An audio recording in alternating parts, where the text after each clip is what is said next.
For me, it's a very personal. So I mentioned that our dad left us when I was 12 years old. The story actually goes back even further than that. Have you ever seen the movie Catch Me If You Can? That totally could have been my dad. He was a professional con man. I grew up learning it was totally okay to lie, cheat, and steal. So it actually starts even before I was born in mid-1960s. My dad went to Vietnam and married my mom. So she was a war bride. I wasn't even I don't think a year old. In 1973, 1974, my dad packed us up and took us back to Vietnam and abandoned us there. So I shouldn't even be here today. I mean, it was the providence of God that my mom had the fortitude to get us out of Vietnam before the fall of Saigon. So when we landed here in 1984, it was actually a really good thing that he left our family, because I was pretty messed up already, but I probably would have gone down a darker hole. And then not only that, the void that he left without having a father, and then to have godly men come into my life. And it wasn't until after I was married and kind of years went by, my dad would actually end up getting himself on Interpol's top 100 wanted list and ended up in prison. And I remember May 18th, 2012, for the first time I'd go back to Vietnam since I was born, since I was a little kid. And when I shared I was half Vietnamese, several of them had never met someone that was half Vietnamese before. And I'm like, yeah, how's that possible? Because there was during the war, there was tens of thousands of these Bajoy, these kids that were just all these GI babies and stuff like that were left there. And the reality is they were rounded up and either taken to camps and killed or put into slavery. And that really hit home that my life could have just radically been different if my mom didn't get us out and bring us to America. If I would have been left in Vietnam, I would have been beyond a third-class citizen. Then when I look at the issue of human trafficking and what happens in this world, one of the first organizations that we started working with was in Asia. And I just had a heart for these kids that were being trafficked and that were being exploited. And I just realized that could have been me.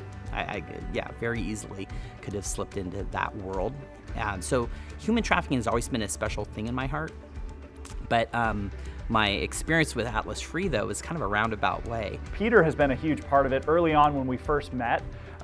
He came to one of our events and was like, hey, how can I help? This is amazing. I want to support the mission. And really at a high level, I still didn't quite understand how effective they were with their strategy being really holistic and addressing not only spot fire issues okay, how do we rescue a child, but how do you or a mom who's stuck in a situation, how do you get them rehabilitated? He's also been incredible about leveraging his corporate resources with his company that does incredible things with for-profit businesses, that they're providing some of these best-in-class resources to some of the biggest companies in the world, and to say, hey, we want to make those available pro bono to Atlas Free. And so if there's something that we have that you can tap into to coach your team, so his team has done numerous calls with members of our team on different campaigns or different efforts. Your work is your worship.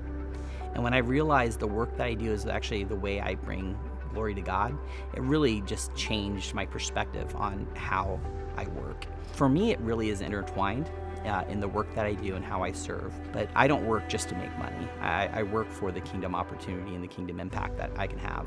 One of the things that struck me early on with Peter is after he jumped in financially, he actually pulled me aside and said, hey, I want to help. How else can I lean in? How else can I help? They have participated in countless events, bringing their friends to events, inviting other business leaders in, inviting other people to use some of their skills and passion to rally around the cause. And then my treasures, that's the ironic thing is I think we wrote a check, that first night. I mean, it's relatively easy to write a check.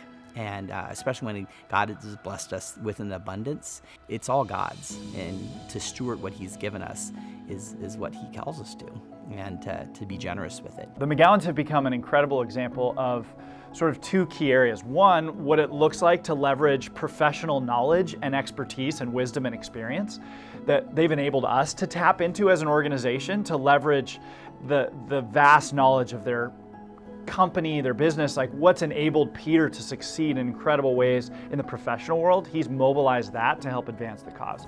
And then they've also been an amazing example of what it looks like to do it as a family and to invite their community and their friends and their relationships into the cause in a really profound way, to invite others to participate in the fight against exploitation.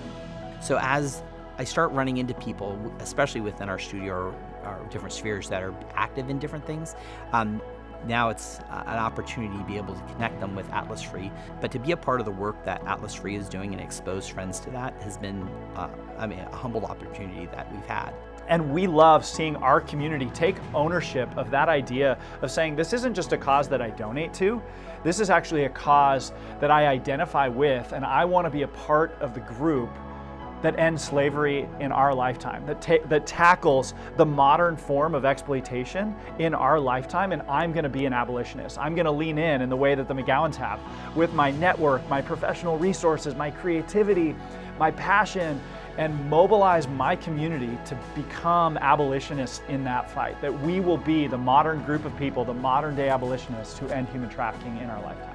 When I look at organizations that are looking to put themselves out of business, I can't get more excited than when I look at Atlas Free, which is really, that's in their name, a free world. That is what they want to do. They want to put themselves out of business, and they're doing everything they can to do that.